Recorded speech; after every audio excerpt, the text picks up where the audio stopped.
تمام تعریفیں اللہ تعالیٰ جل جلالہ کے لیے، درود و سلام نبی اکرم نور مجسم شفیع معظم احمد مجتبیٰ جناب حضرت محمد مصطفیٰ اعلیٰ تحیت و ثنا کی ذات والا صفات کے لیے حمد و صلات کے بعد، عزیز دوستو، بزرگوں اور بھائیوں،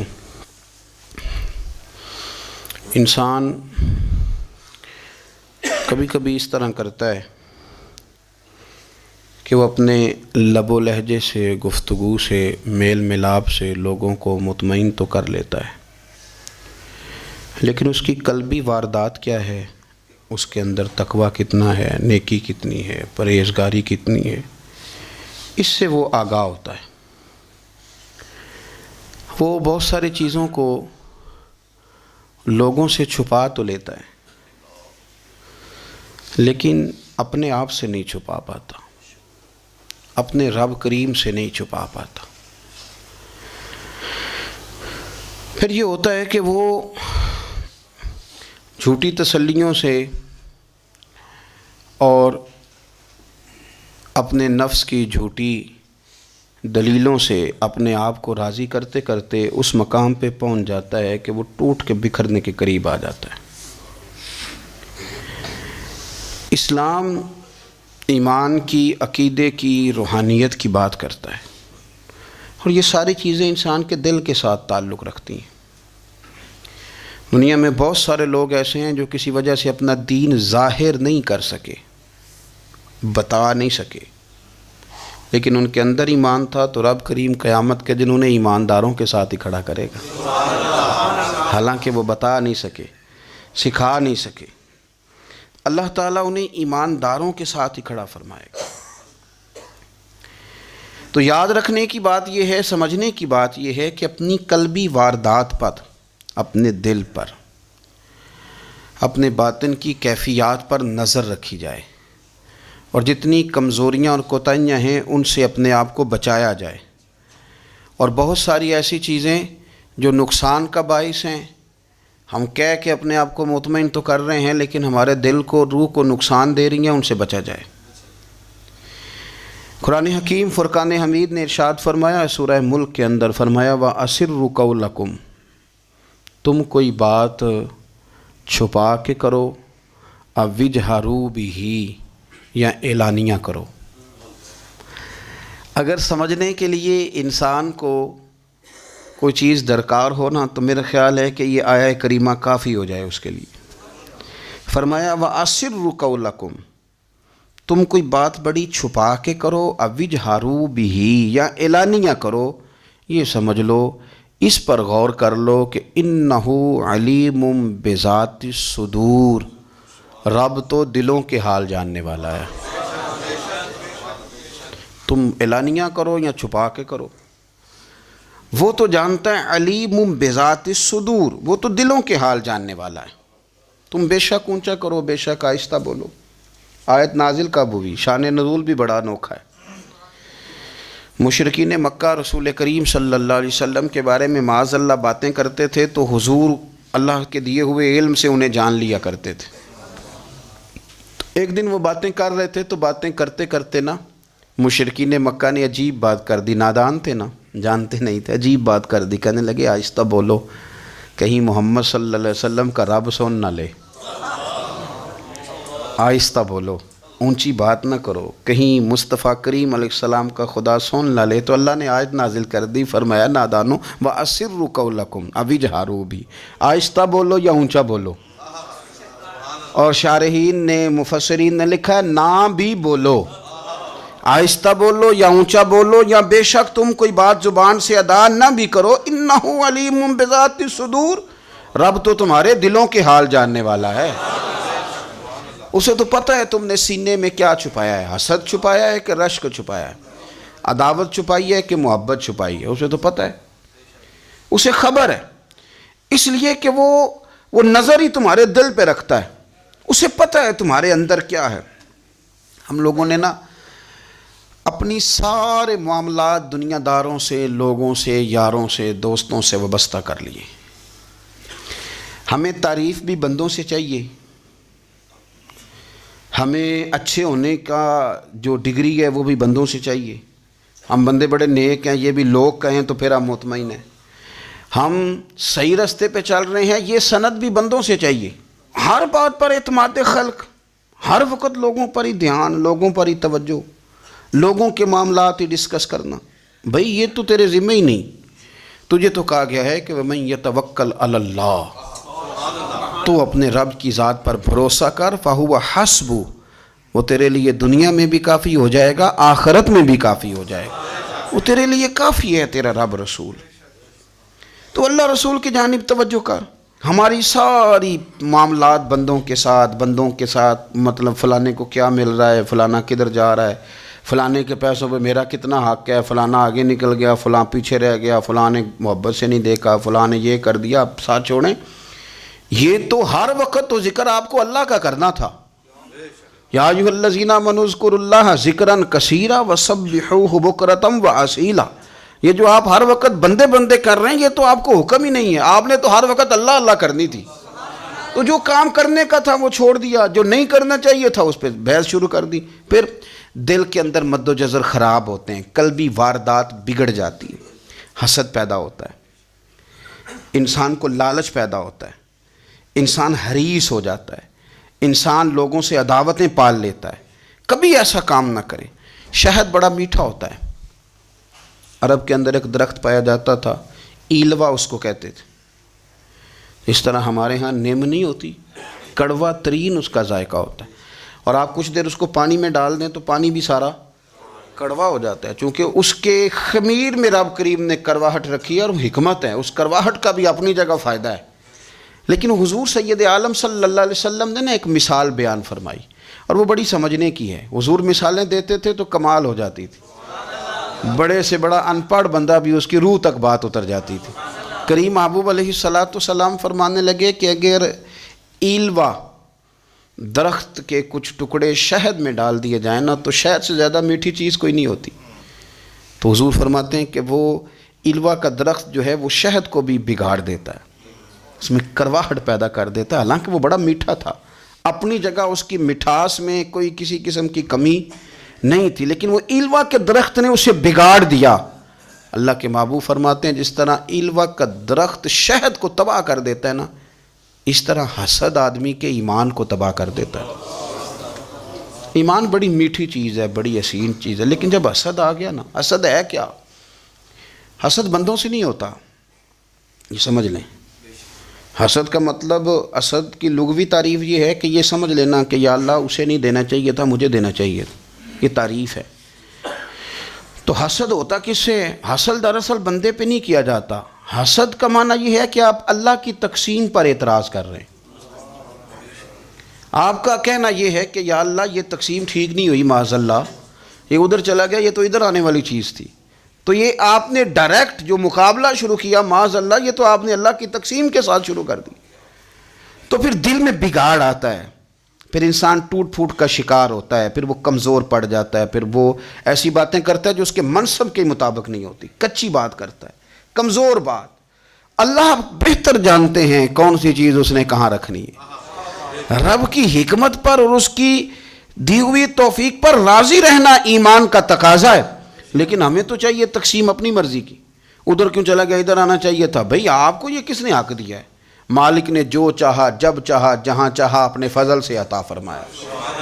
حسد، اور پھر اس کے اگر کوئی حسد نہیں کرتا تو لالچ شروع کر دیتا ہے.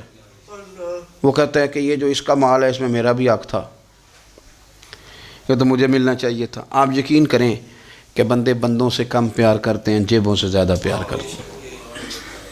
اس بندے کو تو کوئی نقصان نہیں جس کے ساتھ آپ نے تعلق رکھا ہوا ہے جیب کا، لیکن آپ بڑے کمزور ہو گئے. آپ جب لالچ کر لیا، نفسانیت میں آ گئے تو آپ کمزور پڑ گئے. آپ نے مطلب کیا، آپ کا کیا خیال تھا کہ رب کی بارگاہ سے کوئی کم ملنے والا تھا جو بندوں پہ اتنی توجہ کر لی؟ حضرت بہلول دانا رحمۃ اللہ علیہ نے کیا خوبصورت انداز ہے. رب کریم کے بندوں کی باتیں اللہ کے لشکروں میں سے لشکر.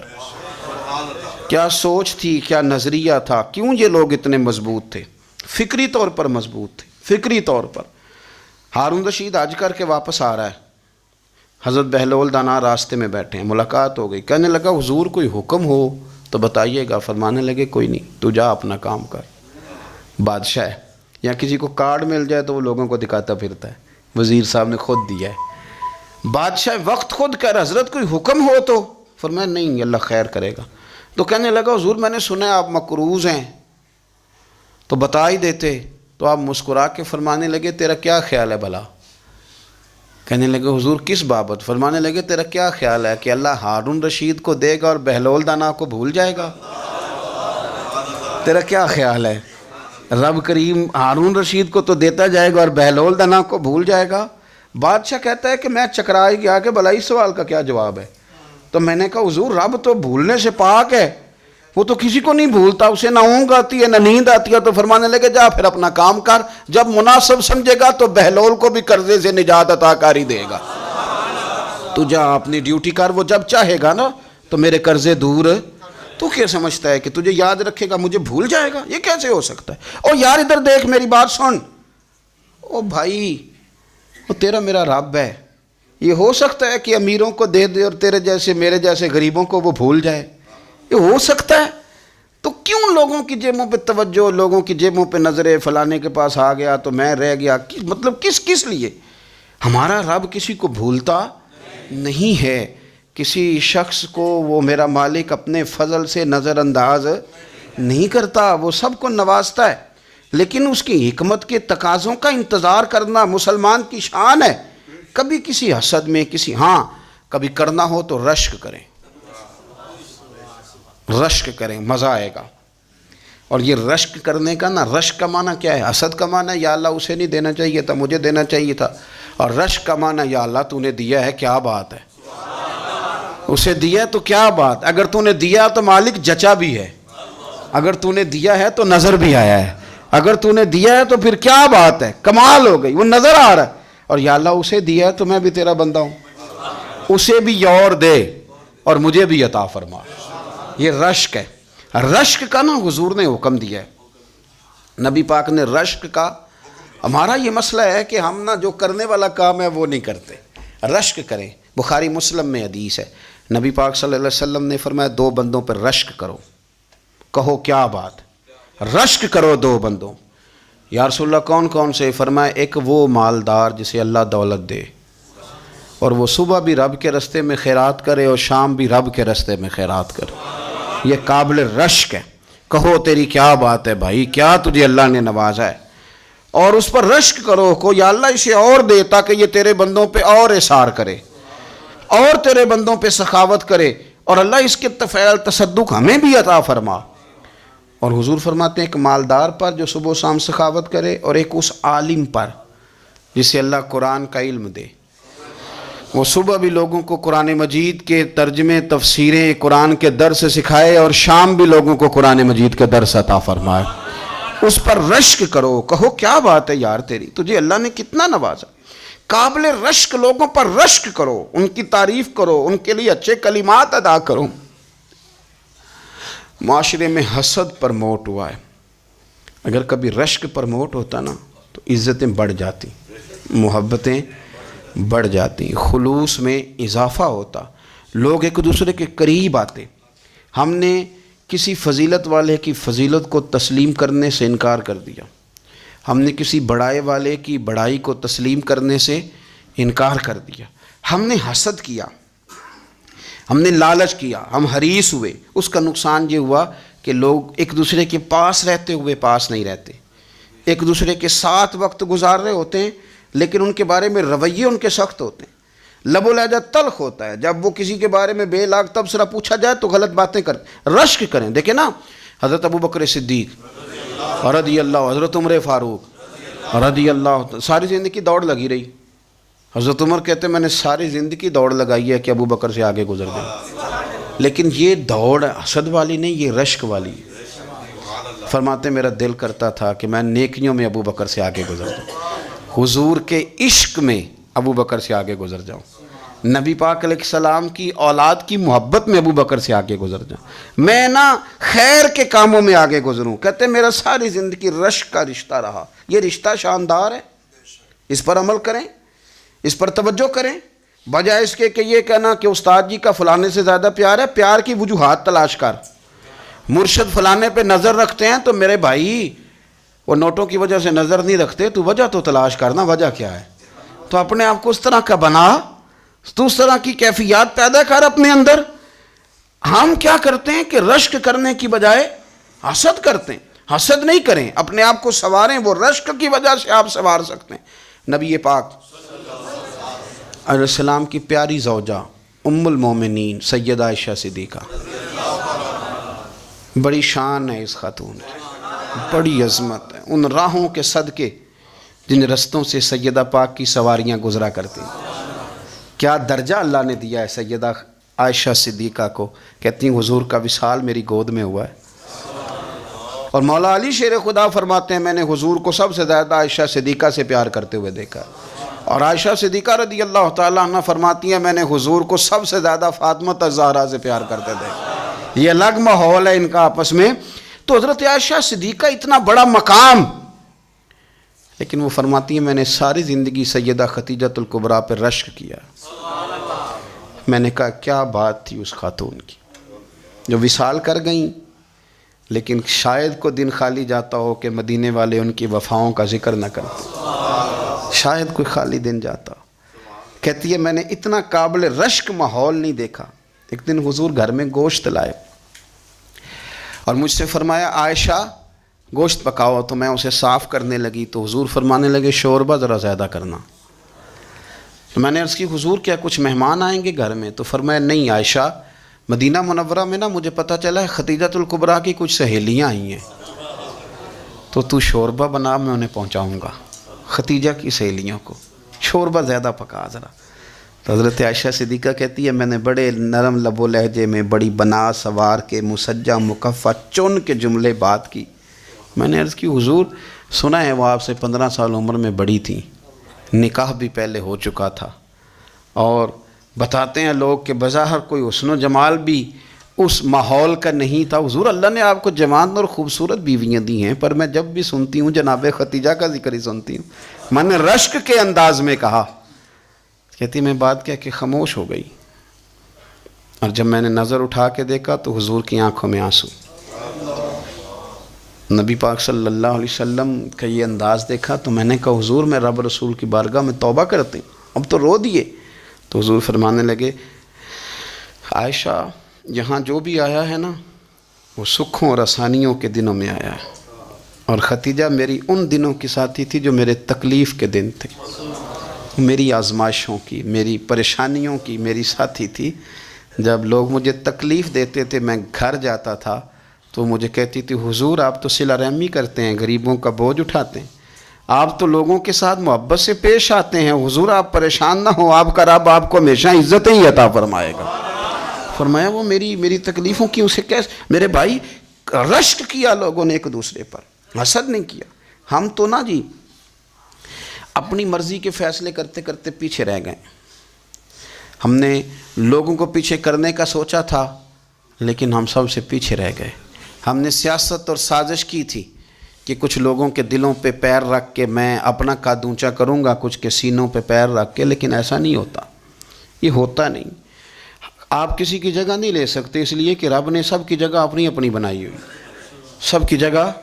ہاں ایسا ضرور ہوتا ہے کہ کئی دفعہ نا ہم اپنے مقام کو گرا لیتے ہیں. وہ کسی نے کہا تھا کہ ایسا نہیں کہ تیری جگہ کوئی اور آ گیا، لیکن تیرا مقام بھی اب تیرا نہیں رہا. ہوتا یہ ہے کہ ہم نہ گرا لیتے ہیں اپنے آپ کو. اگر ہم رشک کا ماحول پیدا کریں، رشک کا، اور ہم کہیں کہ کیا بات ہے میں بھی سفر کروں گا، اس جانب جاؤں گا، بجائے یہ کہنا کہ فلاں آدمی بڑا آگے نکل گیا ہے، یہ کر کے نکل گیا ہے، وہ کر کے نکل گیا ہے، یہ کہنا کہ یار میں بھی رب کریم کی اس مدد کو تلاش کرتا ہوں جس کی برکت سے اللہ نے اس پر فضل فرمایا ہے. امام غزالی فرماتے ہیں 3 لوگوں میں حسد زیادہ ہوتا ہے، بغض زیادہ پیدا کر لیتے ہیں. اب چونکہ مضمون ہے تو ساری بات کھول کے ہی کرنی پڑے گی نا. فرماتے ہیں 3 لوگوں میں حسد، بڑے عہدے والوں میں حسد زیادہ ہوتا ہے.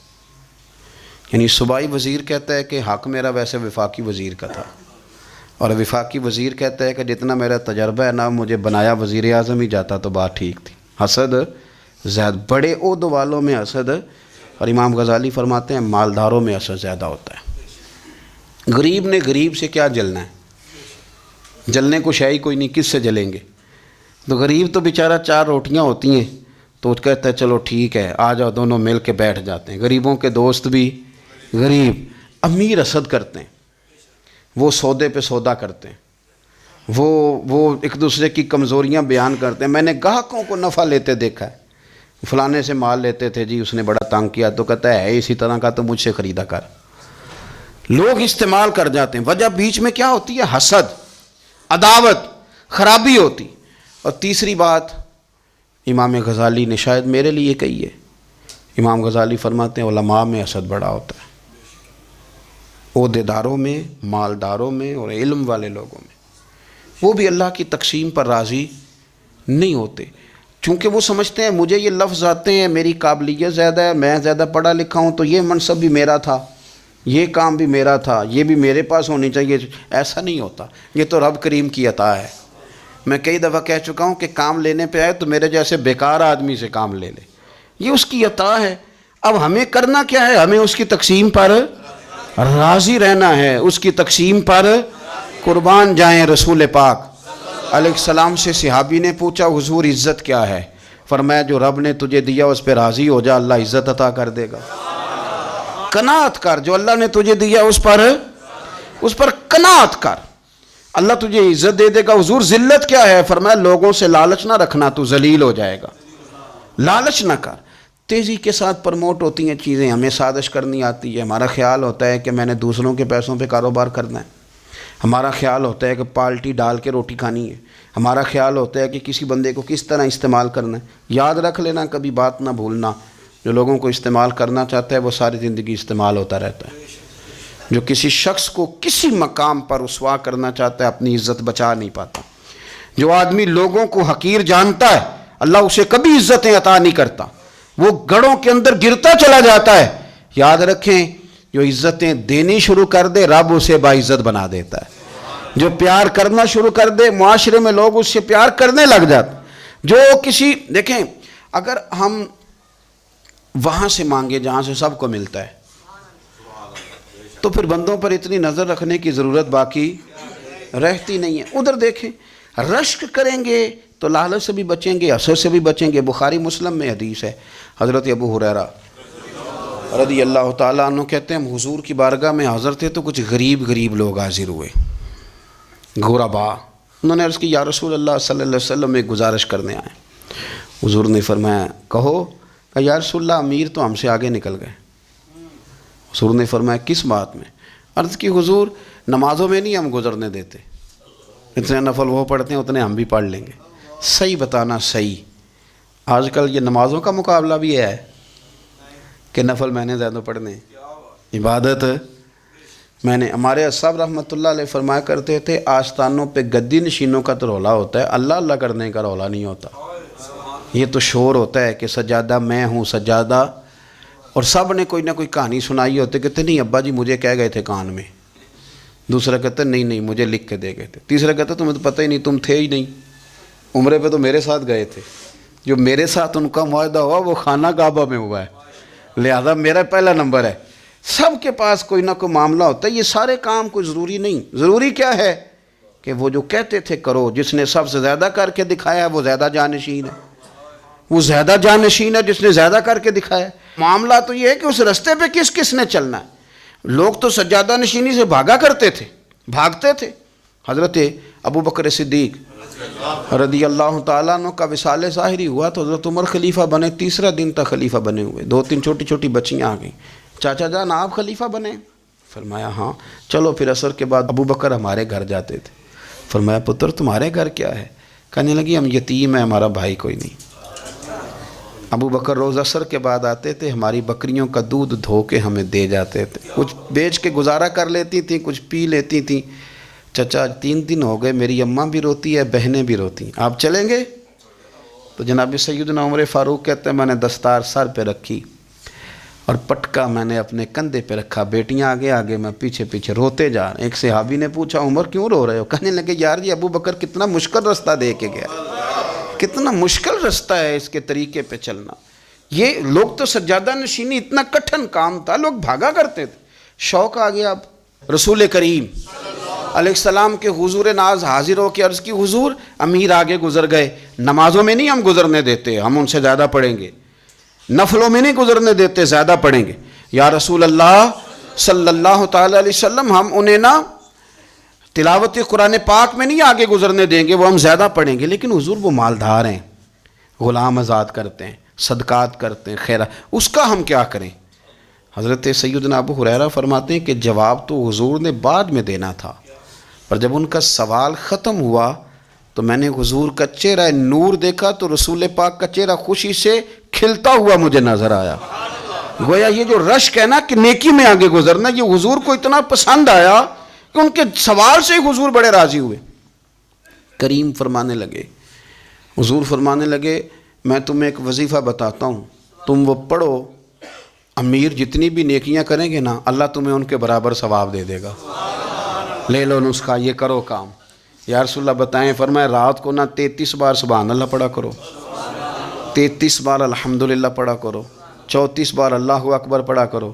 اب جتنی بھی نیکیاں امیر کریں گے نا تمہارے وظیفے کی برکت سے اللہ تمہیں ان کے برابر ثواب عطا کر دے۔ اب جناب ابو ہریرہ کہتے میں نے ان کے چہرے دیکھے تو مجھے یوں محسوس ہوا کہ جس طرح کسی بندے کی کھوئی ہوئی رقم مل جائے تو وہ راضی نہیں ہوتا، کھوئی ہوئی رقم مل جائے تو بڑا جیسے کوئی اس کے ہاتھ، چلیں اپنا ترجمہ کر لیتے ہیں، کمیٹی نکلنے پہ نہیں بندہ بڑا راضی ہوتا کہ 11 مہینے سے دے رہا تھا، 10 مہینے سے چلو نکل ہی آئی ہے، شکر ہے اللہ کا، بڑا خوش ہوتا ہے بندہ، بڑا راضی ہوتا ہے۔ اس طرح ان لوگوں کے چہرے کھل اٹھے، کیا بات ہے حضور، بس اب نہیں ہم گزرنے دیتے۔ گھر چلے گئے، وظیفے پڑھنے لگے۔ کچھ دنوں کے بعد ان میں سے کچھ لوگ واپس آئے۔ حضرت ابو ہریرہ کہتے ہیں مجھے چونکہ وہ پرانی بات یاد تھی تو میں دلچسپی سے ان کا آنا جانا دیکھنے لگا۔ وہ کریم کی بارگاہ میں آ کے بیٹھے تو ان میں سے ایک شخص بڑی پریشانی کے ساتھ کہنے لگا حضور بڑی پریشانی لگ گئی۔ فرمایا کیا ہوا؟ عرض کی یا رسول اللہ صلی اللہ علیہ وسلم وہ جو آپ نے وظیفہ بتایا تھا نا، میرے کچھ پڑوسی امیر ہیں وہ تو انہوں نے بھی سن لیا ہے حضور، رات میں نے سنا ہے وہ مالدار بندہ ہے، صدقے خیرات بھی بڑے کرتا ہے، غلام بھی بڑے آزاد کرتا ہے، پر وہ بھی سوتے وقت 33 بار سبحان اللہ پڑھ رہا تھا، وہ تو اس نے بھی سن لیا حضور، وہ بات یہاں سے نکلی ہے، جانے کہاں کہاں پہنچ گیا تو وہ بھی پڑھ رہا تھا حضور، اب کیا بنے گا؟ تو کہتے ہیں اس کے سوال پر بھی میرے حضور بڑے ہی مسکرائے، باقاعدہ دہک ہو گیا حضور کے، دہک ہو گیا، سرکار کھول کے نہیں مسکراتے تھے، لیکن آج حضور اتنا مسکرائے کہ میں نے حضور کے مقدس دانتوں کی زیارت کر لی، دہک ہو گیا باقاعدہ حضور کا۔ حضور فرمانے لگے انہوں نے بھی سن لیا حضور، اور سن کے پڑھنا بھی شروع کر۔ اب بات کو سمجھیں کہ کسی امیر نے یہ نہیں کہا کہ یہ تو غریب کے لیے وظیفہ تھا، میں کہتا ہوں اللہ اللہ کا مزاج ہی نہیں، مزاج یہ ہے کہ سیاست کیسے کرنی ہے، چکر کیسے چلانا ہے، کوئی کہانی کیسے سنانی ہے، ادھر ان کو ملا، حالانکہ بات تو غریبوں سے ہو رہی تھی، حضور وہ تو انہوں نے بھی پڑھنا شروع کر دیا۔ اب ہم کیا کریں؟ تو رسول کریم نے فرمایا وہ بھی پڑھ رہے ہیں، حضور پڑھ رہے ہیں، تو فرمایا ذالک فضل اللہ یؤتیہ من یشاء، بھائی پھر یہ تو اللہ کا فضل ہے نا، وہ جسے چاہے عطا کرے۔ اب یہ حضور نے کہہ دیا تو حضرت ابو ہریرہ کہتے ہیں میں نے پلٹ کر ان لوگوں کے چہرے دیکھے، قربان جائیں، میں نے پھر ان کے چہروں پر اطمینان دیکھا، میں نے سکون دیکھا، اس لیے کہ وہ سمجھ گئے جب رب فضل کرے تو پھر فضل کے معاملے میں اللہ کے بندے بحث نہیں کیے کرتے، وہ مطمئن ہو کے گئے، کہنے لگے حضور پھر ٹھیک ہے، اگر مالک اس طرح تقسیم کر رہا ہے تو پھر ہم راضی ہیں اپنے رب کریم کی رضا پہ۔ اپنی زندگی جب آپ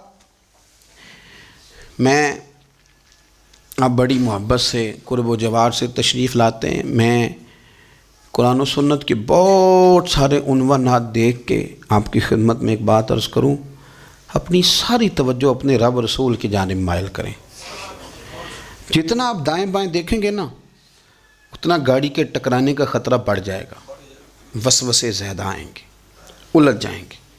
اتنا زیادہ دائیں بائیں نہ دیکھیں، یہ کیا کر رہا ہے، فلانا کیا کر رہا ہے، فلانے کا یہ معاملہ کس طرح کا تھا، نہ نہ نہ، آپ توجہ اللہ کی جانب رکھیں۔ دیکھیں میرا اور میرے رب کا معاملہ ٹھیک چل رہا ہے، اللہ رسول کے ساتھ میرے معاملات ٹھیک ہیں، یہاں تو آپ کسی کی اصلاح کریں گے، دعوت دیں گے یا دعا کریں گے، تنقید کی تو ویسے دین میں اجازت نہیں ہے، آپ نے یہاں کسی کی اصلاح کرنی اور وہ درد کے ساتھ کرنی، اور یہاں کسی کے لیے دعا کرنی ہے کہ یا اللہ اس بندے پہ رحم فرمائی سے بدل دے۔ تنقید کی اور طنز کی تو اجازت، اپنا معاملہ رب کریم کے ساتھ، ہماری سوچیں کس طرح کی ہیں، ہمارے اندر ماحول کس طرح کا ہے، وہ چونکہ دلوں کے حال جانتا ہے. اور نبی پاک صلی اللہ علیہ وسلم نے فرمایا نہ تمہاری جیبیں دیکھتا ہے نہ تمہارے چہرے دیکھتا ہے، وہ تو جب دیکھتا ہے تمہارا دل دیکھتا ہے. اس کی کیفیت کیا ہے؟ حضرت انس بن مالک رضی اللہ تعالیٰ عنہ فرماتے ہیں، اس حدیث کو یاد رکھیے گا، حافظ منذری نے ترغیب و ترہیب میں لکھی ہے. فرماتے ہیں کہ حضرت انس بن مالک رضی اللہ تعالیٰ عنہ فرمانے لگے کہ ایک حضور کے ایک غلام، ایک صحابی بیمار تھے. تو حضور نے فرمایا انس چلو تیمارداری کرتے ہیں. کہتے ہیں حضور کے ساتھ گئے، نبی پاک صلی اللہ علیہ وسلم پہنچے. جب ہم نے اس شخص کو دیکھا تو حضرت انس کہتے ہیں ہم پریشان ہو گئے، چونکہ ہم نے اسے بڑا صحت مند دیکھا تھا، وہ کمزور ہو گیا، وجود پر بہت سارا گوشت دیکھا تھا. اب ہم دیکھ رہے ہیں کہ وہ ہڈیاں ہی ہڈیاں رہ گئی ہیں، چہرہ بڑا بارونق تھا، اب کمزوری ہو گئی.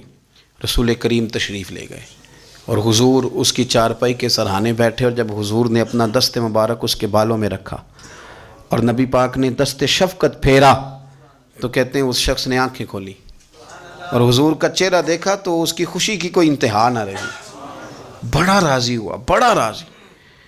اور حضور نے اس کے لیے دعا کی، اس دعا پر بھی اسے بڑا اطمینان قلبی نصیب ہوا. کہتے ہیں حضور اکثر تیمارداری فرماتے تھے، پر آج نہ حضور نے ایک نرالی، انوکھی اور انفرادی بات ارشاد فرمائی. حضور نے فرمایا تو بڑا صحت مند تھا، کمزور ہو گیا، بڑا طاقتور تھا تو ضعیف ہو گیا، ایک سوال کا جواب تو دے. یا رسول اللہ فرمائیے. تو حضور فرمانے لگے اس حالت میں جب تو شدید بیمار اور تکلیف میں، یہ بتا کہ اس وقت تیرا اپنے رب کے بارے میں گمان کیا ہے. حضرت انس کہتے ہیں پہلے حضور بیماروں سے یہ سوال نہیں پوچھتے تھے، آج پوچھا، کیونکہ صحت میں لوگوں کی زبان پہ شکر ہوتا ہے اور بیماری میں شکوے ہوتے ہیں، معاذ اللہ. اس وقت اللہ کے بارے میں یہ سوچ حضور نے ہمیں دی ہے. تم نے ہر وقت یہ ذہن بنانا ہے کہ یہاں رب کریم کے بارے میں کیا تصورات پل رہے ہیں، آوازیں کیا اٹھ رہی ہیں، اس وقت تیرا اللہ کے بارے میں گمان کیا ہے.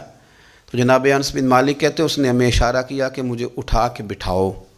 ہم نے بٹھایا تو کہتے ہیں پھر اس نے اپنی آنکھیں کھولی اور حضور کے چہرے نور پر نظر کر کے نظر جھکا لی.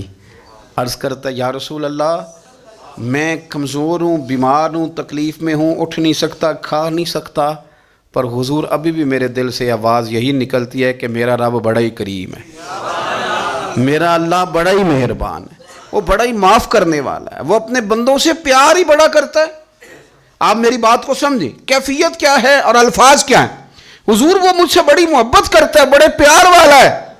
یہ لفظ کہتے کہتے آواز بھرا گئی، آنسو نکل آئے. پھر اس نے تکلیف زیادہ محسوس کی تو وہ لیٹ گیا اور پھر اس نے حضور کے چہرے نور پہ نظر ڈالی، کلمہ پڑھا، روح ہی پرواز کر گئی. حضرت انس بن مالک فرماتے ہیں ہم اس کے گھر سے نکلے اور جب حضور اس کے کمرے سے باہر آئے تو رسول کریم نے پلٹ کر رک کر پھر پیچھے دیکھا اور فرمایا انس اگر کسی جنتی کی زیارت کرنی ہے تو میرے اس غلام کا چہرہ دیکھ لو. اس لیے کہ جن لوگوں کے نظریات رب کریم کے بارے میں اس طرح کے ہوں پھر ان کے خاتمے خیر کے ہوتے ہیں، پھر اللہ ان کے لیے جنت کے فیصلے فرماتا ہے. اپنے افکار میں، نظریات میں، سوچوں میں کوئی ضروری نہیں ہے کہ ہم لوگوں کو دو لفظ کہہ کے مطمئن کر لیں تو ہم خود ضمیر کے قیدی بن کے زندگی گزار دیں. یہ معاملہ ٹھیک نہیں، یہ صحیح نہیں چلتا. آپ اپنی قلبی واردات پر، قلبی خیالات اور تصورات پر کڑی نگرانی رکھیں گے. آپ دیکھیں گے کہ کہاں یہ مجھے خرابی کی طرف لے کر کے جا رہا ہے، کہاں یہ بدگمانیاں پیدا کر رہا ہے، کہاں یہ خرابیاں لا رہا ہے. یہ سختی پیدا کر دے گا، نفرتوں کو، لالچ کو، حسد کو، عداوت کو یہ بڑھا دے گا. آپ اپنے معاملات پر اپنے دل کو ہمیشہ حاضر رکھیں. اللہ اپنے محبوب کا صدقہ فضل کرے، وہ مقلب القلوب ہے تو وہ ہمارے دلوں کو اپنی طرف پھیر دے. آخر دعوانا ان الحمدللہ رب العالمین.